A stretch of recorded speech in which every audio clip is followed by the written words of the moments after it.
20 minutos de las 5 de la tarde y estábamos esperando este invitado de lujo. Ya lo tenemos aquí en el estudio, a Francisco Javier Rivas Mesa, más conocido como Tito Rivas. ¿Cómo estás? Bienvenido. Es el presidente, el director de la Fonoteca Nacional de México, que está aquí en la ciudad de Rosario. ¿Cómo estás?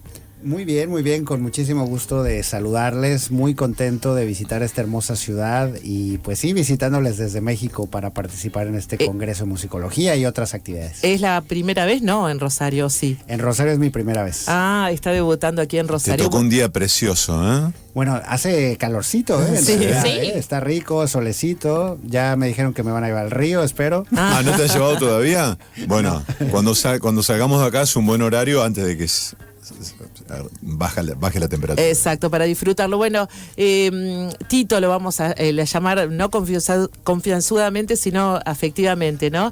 Es artista sonoro, músico, investigador, gestor cultural, licenciado en Comunicación Audiovisual de la UNAM, también doctor en Tecnología Musical de la Facultad de Música también de la UNAM. Como decíamos, el director de la Fonoteca Nacional de México, este lugar increíble que tenemos aquí en Latinoamérica, ¿no? Nos ponemos en esa posición, y es el presidente del programa Ibermemoria Sonora, Fotográfica y Audiovisual. Bueno, ¿qué podemos contarle a la gente de esta Fonoteca Nacional de México que ya nos estábamos disputando y averiguando desde cuándo tienen registro sonoro, ¿no? De cuál es el más viejo, desde qué fecha data el más antiguo? Sí, claro que sí. Miren, el proyecto de la Fonoteca Nacional de México es un proyecto de crear una institución que desde el ámbito público pueda generar políticas de cuidado, conservación y divulgación del patrimonio sonoro. Entendiendo por patrimonio sonoro todos aquellos registros, grabaciones que han documentado partes importantes de la historia sonora de un país. Llámense documentos sonoros musicales, como puede ser pues toda la música con toda su gran amplitud de géneros y posibilidades, como también programas de radio que también dejan el legado en sus grabaciones de voces, entrañables para las comunidades que las escucharon, pero también voces históricas, poesía, pero también paisajes sonoros, es decir, todas esas sonoridades que son cercanas a la comunidad, como por ejemplo si la campana de un sitio, que si el pregón de tal personaje. En su conjunto, todo este paisaje sonoro, cuando queda registrado, se puede considerar un patrimonio cultural. Entonces, la creación de la Fonoteca Nacional de México es la idea de formar una gran colección de estos sonidos para conservarlos, preservarlos y ponerlos a disposición de las personas. ¿Arranca en el 2008 el proyecto? ¿Ese es el momento de arranque? Así es, en 2008 se abre al público después de una gestión larga, como de cerca de 4 años de diseño y gestión del proyecto. La fundadora fue la doctora Lidia Camacho. Yo tuve la fortuna de estar entre su equipo y me tocó participar en parte de la conceptualización, sobre todo de lo que tenía que ver con la difusión y de cómo íbamos a llevar hacia afuera esta fonoteca, y cómo, además de ser un archivo de sonidos, se convirtiera también en un centro de cultura vivo, dedicado a las artes sonoras en su conjunto, que agrupara artistas, gente creadora, pero también investigadoras, investigadores, profesores, y que también tuviera una deriva de sensibilización auditiva en la población, que pues tan importante es el hecho de desarrollar la escucha de los otros y de lo otro que está a nuestro alrededor. Tito, te quería preguntar justamente por eso, por alguna preocupación puntual alrededor de la escucha, ¿no? Y también pensando en esta cultura tan visual que en la que vivimos y que cada vez parece, decías recién cuando te sentabas, bueno, la radio ahora también se ve, ¿no? Todo parece que nos obliga de alguna forma para estar en pie, tener que mostrarnos también visualmente. ¿Cómo pensás vos desde tu labor y desde tu rol como director de la Fonoteca en la promoción de la escucha y en qué estrategias también darse para acercar o sensibilizar a la gente sobre algo que claramente también necesita como cierta, no sé si educación, pero sí acompañamiento, ¿no? Totalmente. Miren ustedes, por ejemplo, el proyecto de la Fonoteca Nacional, algo que tiene lindo que nos lo han, digamos, halagado de muchos países, no solo de Latinoamérica, también de Europa, es que además de ser un archivo sonoro, tiene esta contraparte, como mencionábamos, que busca activar el archivo creando ventanas para su escucha.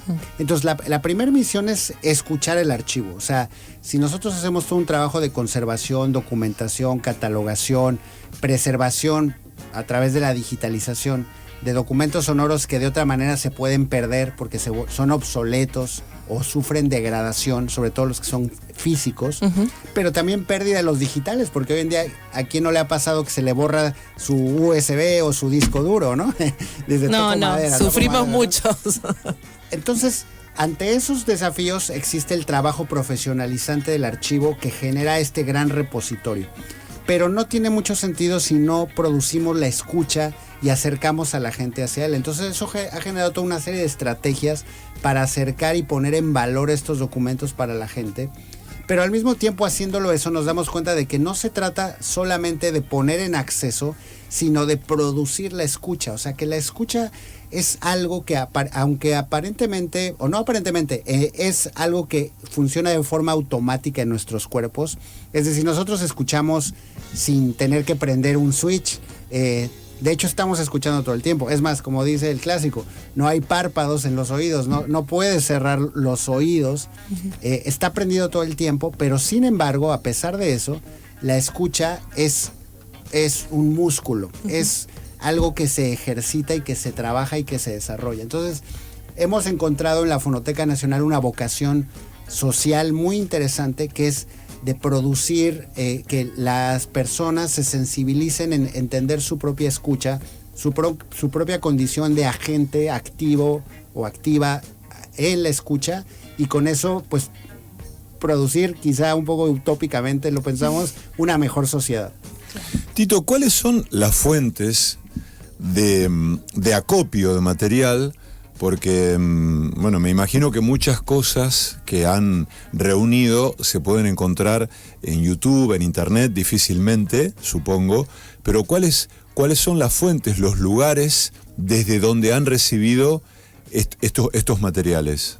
Sí, el primer gran bloque de materiales del acervo de la Fonoteca Nacional cuando se creó fue recopilar colecciones sonoras ya existentes previamente, pero que no estaban en las mejores condiciones de cuidado o de preservación. Estoy hablando de colecciones públicas institucionales que existían en México, como el acervo del Instituto Nacional de Bellas Artes, que por ejemplo tiene unas grabaciones de conciertos en el Palacio de Bellas Artes de México increíbles. O, por ejemplo, archivos de radio. Estaba el archivo de la Radio Educación, que es una radio pública de México. El archivo de Radio Universidad Nacional Autónoma de México, que la Fonoteca digitalizó y guarda ahora una copia digital de todo ese material.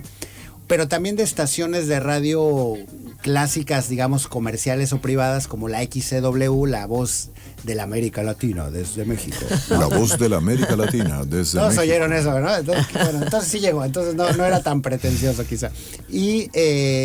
Pero también colecciones etnográficas muy importantes o etnomusicológicas de todos los trabajos de gente que empezó a documentar a partir de los años 40, en el caso de México, las músicas de las regiones, que salían a los pueblos. Imagínense ustedes con estas grabadoras pesadas, que aparte había que cargar las baterías en un burro, porque muchas veces no había auto o camino para llegar, porque estas exploraciones buscaban encontrar la música tradicional en los pueblos, y de esas tenemos varias colecciones, de las cuales han sido nombradas Memoria del Mundo UNESCO, por esa importancia y ese valor que tienen único.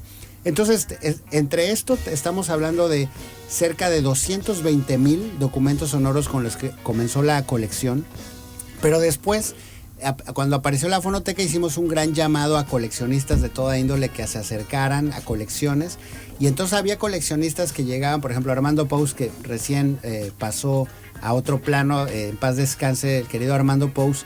Una de sus colecciones, de las colecciones más importantes, que costaba de cerca de 60,000 discos, de 78 revoluciones principalmente, que es una joya de la música popular mexicana, y que, bueno, él coleccionó esto toda su vida y después lo dona a la fonoteca, y entonces lo dona, pues vamos a decir, al pueblo de México, porque una vez que entra a la fonoteca se vuelve una colección pública, un gran museo de sonidos que tiene como fin la trascendencia y el que esos sonidos se queden ahí porque representan la diversidad cultural, en este caso de un país, en este caso de México. Hablábamos hace un ratito, presentando la nota, el tema también del cambio y del registro tecnológico, ¿no? Y ustedes un poco tratan de llevar eso, ¿no? Digo, hablábamos de estos primeros registros y cómo la tecnología se va cortando. Digo, estamos en un momento digital, pero hay un montón de otros soportes. Imagínense que las primeras grabaciones, las más antiguas que tenemos en México, datan de la última década del siglo XIX, principalmente de 1898. Son grabaciones en cilindro de cera y sobre todo de los primeros años del 1900, 1901 a 1910. La tecnología existente, que fue la primera, eran los fonógrafos de cilindro de cera, que después mutó a cilindros hechos de un material polímero que se llama amberol, que sería como el antecedente del acetato o vinil que hoy conocemos. Entonces tenemos desde ese tipo de formatos, soportes físicos. Después, por supuesto, el gramófono con todos los discos de surco en sus muy diferentes posibilidades monofónicas, estereofónicas, 78 revoluciones, etcétera. Y después las cintas magnetofónicas. Entonces, todos estos materiales sufren de dos problemas: degradación y obsolescencia. Degradación porque por el tiempo, y si no están en buenas condiciones de conservación, pueden perder el contenido de audio que tienen, tanto químicamente, porque se deterioran en física, se rompen, se pandean, se derriten, etcétera. Pero también obsolescencia porque dejan de producirse. Como son tecnologías en evolución, pues hoy en día, por ejemplo, quien quiera tocar un cilindro de estos Edison, pues tiene que tener ese aparato. El aparato, no tenés con qué reproducirlo, claro. Y el aparato además tiene que funcionar bien. Entonces tiene una serie de condiciones. Entonces la fonoteca se constituye como un centro de especialización en investigar todos estos medios, como lo que se llama hoy, digamos que le llaman arqueología de los medios o media archaeology, porque de cada medio tienes que entender cada soporte, cómo funciona, con qué aguja, su motor, a qué velocidad, etcétera, para poderlo reproducir y entonces desde ahí generar una buena digitalización, que es la manera como hoy, según los lineamientos internacionales, se considera que se preservan los documentos sonoros. Pensaba, Tito, también que a fin de cuentas también lo que queda del acervo es lo que queda de esa digitalización, que también está mediatizado, ¿no? Por la propia grabación, por este camino que haya tenido ese registro, si se borró un pedazo o no se borró un pedazo, como también es interesante pensar que, bueno, que a veces que todo el sonido también está atravesado por por el propio proceso de grabación y según la época, por lo que haya pasado en esa forma de grabarse, ¿no? De hecho, todas las aproximaciones que hace la fonoteca para digitalizar y recuperar la información son históricas o históricamente informadas, o tratan de serlo. Por ejemplo, en nuestros digitalizadores de discos tienen una colección de agujas o pickups púas. O púas. Le decimos, sí. Púas acá. Sí, sí. Y entonces esas púas están hechas para cada tipo de surco. Cuando se va a digitalizar un disco antiguo, los digitalizadores investigan el año, la compañía, la técnica que se utilizaba para hacer esa serie de discos, lo buscan en catálogos y con eso entonces escogen la púa correcta, adecuada. Claro. Porque si no pueden dañar o el disco o la púa se puede romper. ¡Ay, qué nervioso! Ese momento de apoyar, decís, ¿qué voy a hacer acá? ¿Qué va a pasar? Que funcione. Bueno, ustedes también tienen varios espacios con una climatización especial para poder conservar, ¿no? Digo, también está ese registro de la temperatura como una variable que puede afectar los distintos soportes. Sí, según los lineamientos de la IASA, que es la Asociación Internacional de Archivos Sonoros y Audiovisuales, dentro de que la Fonoteca Nacional forma parte, los soportes físicos se deben de conservar en condiciones reguladas de temperatura y humedad. para evitar la pérdida y la degradación de estos soportes. Entonces tenemos bóvedas que se construyeron especialmente para almacenar estos soportes y hay todo un trabajo de diagnóstico y de limpieza mecánica y de conservación física que aplicamos sobre los soportes para mantenerlos lo más que se pueda. Y después transferimos la información a digital y como dices, lo que queda es una huella, ahora sí que lo que pudiste recuperar, en algunos casos con mucho éxito, en otros es con un audio muy degradado, pero bueno, finalmente es valioso a que no se escuche, ¿no? Tito, nombraste recién elogios que han recibido de otros países y demás. ¿Hay otros antecedentes de fonotecas en otros países que tengan este enfoque de armar un archivo, un registro sonoro de la historia de un país? Sí, de hecho el proyecto de la Fonoteca de México se inspiró en fonotecas previamente establecidas y con amplia tradición que principalmente están en Europa. De hecho, el modelo tomado es el de la Fonoteca Nacional de Suiza. Ellos asesoraron muchísimo en el proyecto de creación de la Fonoteca Nacional de México. También el Phonogramarchiv de Viena, que pues es un archivo que se creó, imagínense ustedes, en 1898 como archivo, o sea, ya como una institución dedicada al archivo y a hacer registros, sobre todo de corte etnográfico. Entonces sí hubo una colección de saberes que después se aplicaron a este proyecto de la fonoteca. En lo que resultó bastante original la de México es en esto que les comentaba de la cultura de la escucha, porque la mayoría de los archivos pues son espacios cerrados. Claro, casi no sé si museísticos, porque también el museo es abierto, pero como que son la bodega del museo, claro, ¿no? En donde exacto. Nadie tiene acceso, en donde, claro, y sí, también aquí así es, todo es con guantes, todo es con bata, todo es con tapabocas, pero al mismo tiempo esta fonoteca tiene una cara abierta a la gente, que es este centro cultural, donde hacemos sesiones de escucha. Nosotros decíamos, bueno, si en una cineteca o cinemateca, no sé cómo le digan acá, se ponen películas, se proyectan películas del acervo, ¿por qué nosotros no vamos a poner audiciones de nuestros audios, no? Si nosotros tuviéramos que pensar en un collage de sonidos argentinos, no sé, vamos a arriesgar, a mí se me ocurre un relato de un gol, una discusión entre un colectivero y un taxista, una discusión de familia por política, una fiesta. ¿Cuáles serían esas fotos sonoras de México? Bueno, las hay varias. El investigador Murray Schafer les llamaba marcas sonoras, ¿no? Como una forma de sonidos que delatan una cierta identidad porque son compartidos por una comunidad, ¿no? Bueno, en México, por ejemplo, algo muy característico es los cohetes, que le llamamos, o los fuegos pirotécnicos, sí. Las explosiones. No hay fiesta en México en donde no se truenen cohetes en el cielo. Sí, aquí también se llaman así. Bueno, ¿no? Entonces es un sonido que nos es característico. Tenemos algunos otros, por ejemplo, hay sonidos urbanos que se han ido quedando a través del tiempo, como el carrito de los camotes, que no sé si acá hay camotes, pero es como una... Pues es, ¿una papa anaranjada? Una papa anaranjada dulce, ¿no?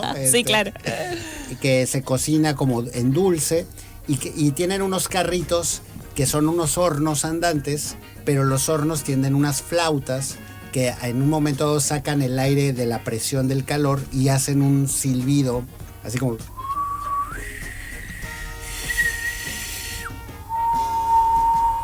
No sé si alcanzó a sonar bien el micrófono. Pero largo. Es muy mexicano eso. Ese sonido en las tardes en la Ciudad de México, tú sabes que es la tarde porque empieza a sonar en diferentes puntos. Sería como un churrero nuestro, bueno, ¿no? Acá vas a quizás, depende de por dónde te lleven a pasear, vas a escuchar la corneta del churrero, que es un artefacto artesanal que formatean y que hacen sonar para vender churros, que son una pieza de panadería, ¿no? Sí. De pastelería. Correcto. Que es fascinante, claro, porque yo pensaba, hablabas de Suiza, ¿no? ¿Qué sonido tendrá Suiza? Tendrá el propio. Parece como que no hacen ruido siquiera. Los invito a escuchar más sonidos, pero sonidos musicales. Hacemos un temita y seguimos charlando con Francisco Javier Rivas Mesa. Tito Rivas, como lo conocen, es el director de la Fonoteca Nacional de México, que es un placer tenerlo aquí en el estudio. Vamos a seguir charlando un ratito más.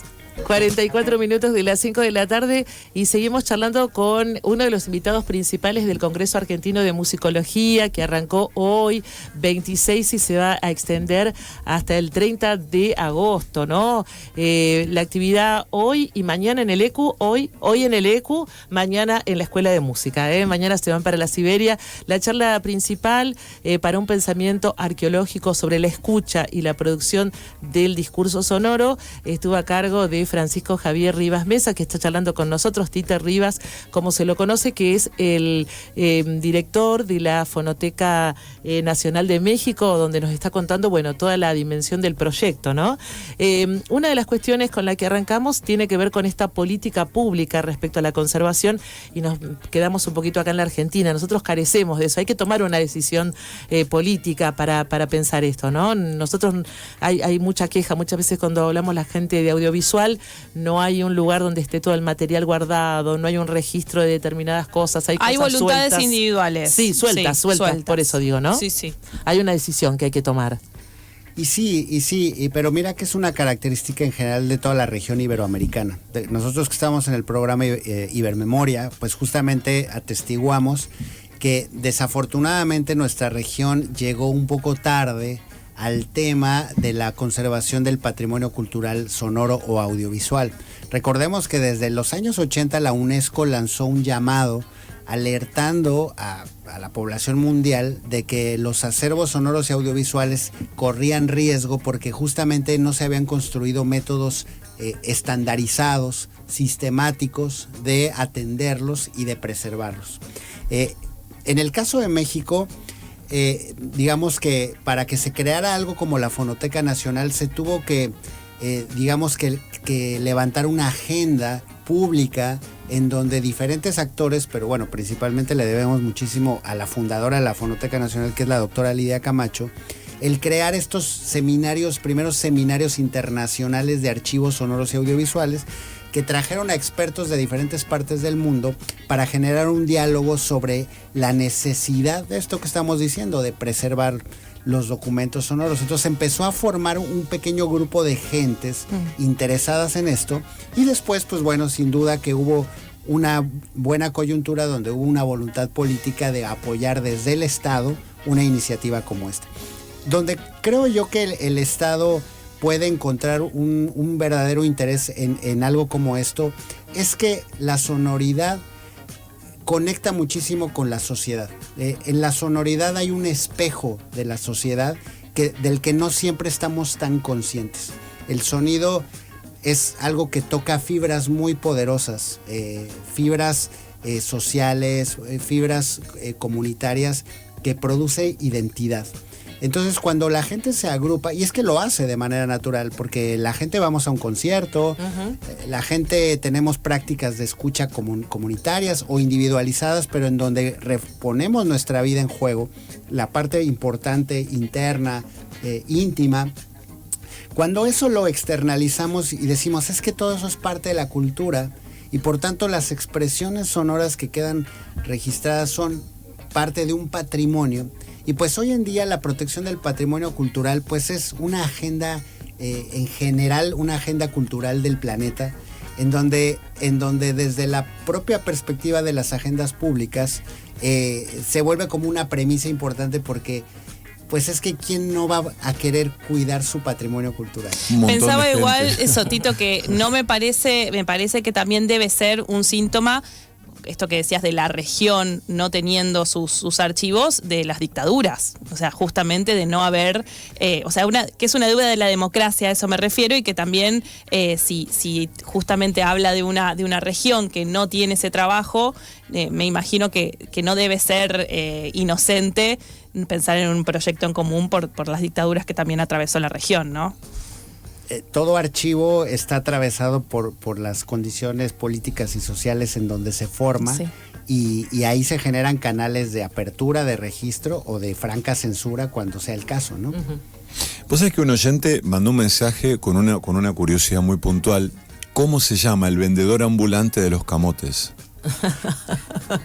Buena pregunta, pues creo que le decimos todos camotero. Ah, El fácil. camotero. Fácil. Déjame contarte que acabamos de ir a hacer una grabación a un pueblo de México en donde se producen los carritos de los camotes. Y entonces, como son familias y familias que viven de eso desde años, llevan los carritos a bendecir a la iglesia. Y entonces se juntan cerca de 100 carritos de estos a soltar su silbido juntos, junto con un montón de cohetes, ¿no? Para que les bendigan en su trabajo, porque es un medio de subsistencia. O sea, no es, digamos que desde fuera se ve como una acción cultural, pero en realidad es un medio económico. De vida, ¿no? De claro. vida. Pero se juntan, se imbrican de una manera muy bonita. Y bueno, ese registro lo acabamos de hacer el mes pasado con colaboradores de la UAM, de la Universidad Autónoma Metropolitana de México, y de la Fonoteca Nacional, que nos fuimos con micrófonos así para guardar esto. Para ahí en el captar pueblo. ese momento. Y estaban muy contentos en el pueblo de que hubiera este reconocimiento, de que vinieran las instituciones un poco a poner un poco en valor algo que ya lo tiene, pero no es que necesites la institución para poner en valor, pero a veces lo que hace la institución es dar ese empujón, Claro. de colocarlo en un lugar visible, en donde cobra valor para más Pero personas. que quede ese registro. ¿Y a la Virgen de Guadalupe se lo pidieron? Sí. Sí, bueno, sí, al patrono, tiene su patrono, que Ahí va. pues, como tiene su virgen, ¿no? Y sí, bueno, es la Virgen de México. Antes mencionabas también que además de los registros y acopios de registros y grabaciones de música, ¿verdad? Hay paisajes sonoros. ¿Qué es eso? Bueno, el paisaje sonoro también es todo un tema. En los años 70 en Canadá inició una corriente, digamos, de investigación y artística que llamó la atención sobre cómo el entorno sonoro a nuestro alrededor afectaba la vida de las ciudades. Sobre todo en Vancouver, generó un proyecto llamado el paisaje sonoro de Vancouver, o el soundscape, se acuña una nueva palabra para justamente referir a todo eso que nos rodea como sonido y que puede ser percibido desde un punto de vista, o en este caso debiéramos decir desde un punto de escucha. Que ¿no? hace un ratito lo nombraste a Murray Schafer. A Murray justamente. Schafer, Claro. sí, Murray Schafer, que es el creador del concepto.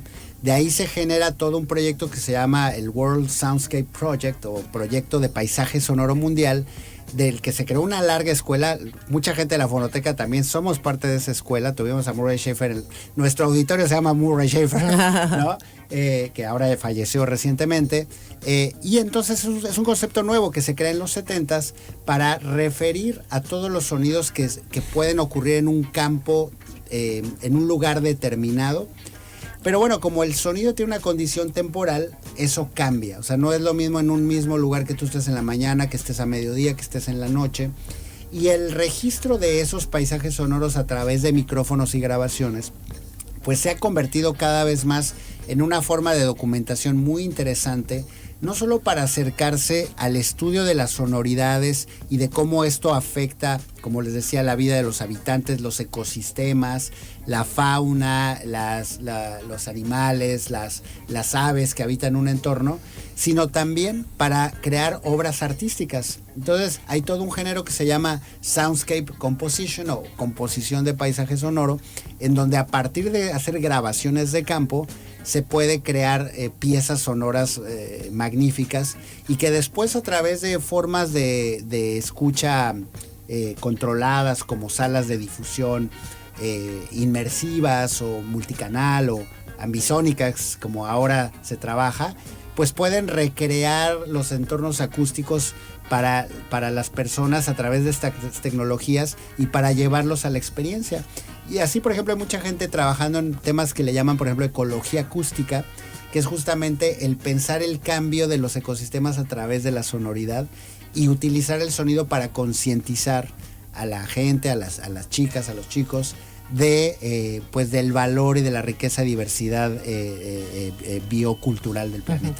Tito, te quiero preguntar también sobre los programas que ustedes tienen como Fonoteca para acercarse a la gente. Entiendo que está la plataforma Musiteca, hay también distintas iniciativas que desde la institución organizan de contacto con el público, ¿no? Así es, la fonoteca tiene una gran vitalidad en internet. Quien nos escuche le despierte interés esto, le recomendaría que siga las redes sociales tanto en Facebook como en X como en Instagram de Fonoteca Nacional, con que así lo busquen, o Fonoteca Nacional de México. Donde compartimos muchos de los contenidos que nuestros investigadores están descubriendo, joyas que se encuentran en un disco que estaba por ahí entre el polvo. Bueno, con nosotros ya no está entre el polvo porque los tenemos muy limpiecitos, pero que se recupera, se toca y te das cuenta de que hay una joya musical, o la voz de un personaje que nadie había escuchado, o la voz de alguien que sí se escuchaba pero que no lo tenías grabado diciendo esto.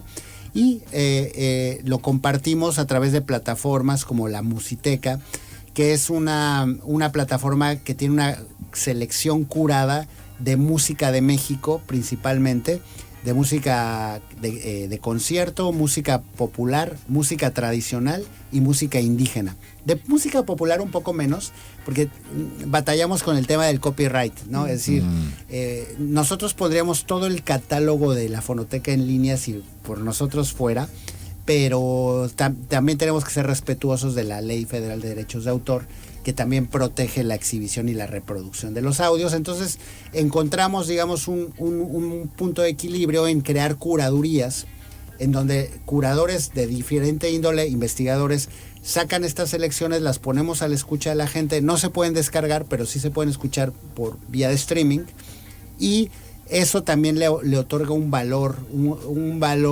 simbólico a través de estas curadurías, porque, como les decía, se vuelven parte, pues, de este patrimonio estudiado. También tenemos un mapa sonoro de México. Hermoso, que se puede también rastrear desde la página. Sí, ustedes ya curioseamos un poquito. Sí, por supuesto. Ya curioseamos un poquito. Tito, te quería preguntar también para ir cerrando, porque Sí. nosotros tenemos que irnos en un ratito, pero dabas ahí algunas pistas de que están también grabando, bueno, cosas de ahora, ¿no? Porque siempre da la sensación de que cuando uno habla de patrimonio es esto, ¿no? La joya encontrada, el pasado, ¿no? Y hay justamente una producción del registro del presente también para el futuro, ¿no? ¿En qué consiste esta producción, este registro de la actualidad que están haciendo? Ahí nos contabas un poco de los camoteros, pero cómo trabajan también la fonoteca desde también la responsabilidad de producir ese registro de la actualidad, de la hora. Sí, súper importante, ¿no? Los trabajos de memoria se producen desde el presente con una óptica de futuro, no hacia el pasado. Gracias a que a alguien se le ocurrió de registrarlo en el pasado, lo conservamos, pero la memoria se produce, ¿no? Y en ese sentido, pues la fonoteca ha intentado crear una comunidad para que no sea solo la institución, sino que haya una comunidad de personas que desde su propia agencia, apoyados por la institución, puedan generar este gran acervo colectivo. Prueba de eso es, por ejemplo, el Mapa Sonoro de México, que no lo alimenta la fonoteca, lo alimenta la gente, ¿no? Cualquier persona puede subir sus sonidos con ciertas características que les proponemos, y eso forma parte de un archivo colectivo. Pero también nos interesa mucho, por ejemplo, documentar. En México hay muchas lenguas indígenas que desafortunadamente varias de ellas se encuentran en peligro de franca extinción. Entonces, por ejemplo, nosotros estamos en un acuerdo con el Instituto Nacional de Lenguas Indígenas de México para tener una representatividad mucho mayor en el acervo, que tenemos una parte importante de las lenguas de México. Estamos por lanzar una campaña que se va a llamar Escucha las Lenguas de México, porque a veces ahora en nuestro país somos cada vez más conscientes de la importancia de esta diversidad cultural, pero quizá la gente no estamos tan acostumbrados a escuchar.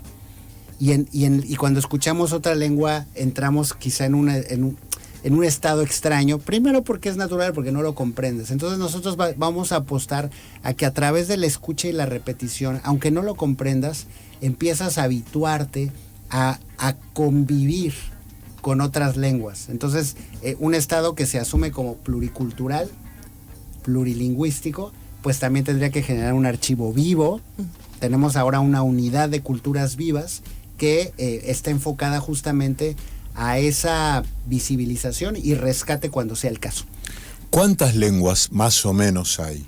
Hay 64 lenguas con 300 y tantas variantes.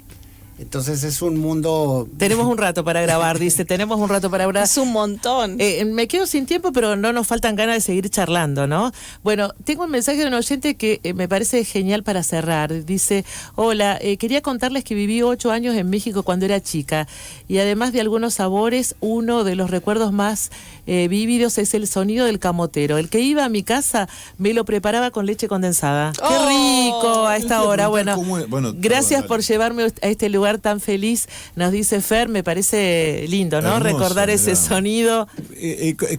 ¿Cómo es el camote que venden? ¿Que es una confitura, una pastelería? ¿Cómo se un fracciona? snack? El camote se cose, Sí, cuece, cocina, se sí. cuece dentro de estos hornitos y entonces es como cocido y le ponen este dulce de leche que le llaman ustedes, Sí. bueno, o leche condensada dulce encima y entonces te lo sirven así, es como el camote cocido con esta cosa encima y es muy rico, muy dulce. Maravilla. Con Muy cuchara lo caliente. comes. Caliente. ¿Y lo comes claro. con cuchara? No con las con manos. una cuchara y lo vas comiendo ¡Qué así. rico! ¡Qué rico! Qué buena idea. Sí, No saben cuántas cosas ricas hay para buena probar, sí. idea. hay que tomarlo con leche o algo porque eso puede ser un poquito reseco, ¿no? Claro. Pero es riquísimo, sí. Impresionante. Bueno, muchísimas gracias por la visita. Un placer recibirte aquí en el programa y por supuesto recordarle que vas a seguir participando del encuentro de musicología. Hay mucho trabajo y muchos colegas, ¿no? Acá para seguir compartiendo este Congreso Argentino de Musicología que se está dando, como decíamos, en el ECO en la jornada de hoy, pero va a seguir en la Escuela de Música y también la conferencia de la Asociación Argentina de Musicología, Jornadas Argentinas de Musicología del Instituto Nacional de Musicología Carlos Vega. Esto va a durar hasta el próximo 30 de agosto. Así que todo esto está presente en la página web, lo buscan así, Congreso Argentino de Musicología. No sé cuántas veces dije musicología, pero de eso se trata para que lo recuerden. Bueno, gracias a todos, gracias, muchas gracias por estar aquí, por hacerse tiempo para compartir con nosotros esta linda charla. Compañeros, volvemos mañana. Hasta mañana. ¿Les parece? tarde. Sí, Así claro. es, gracias, Mañana Tito, nos un placer. reencontramos.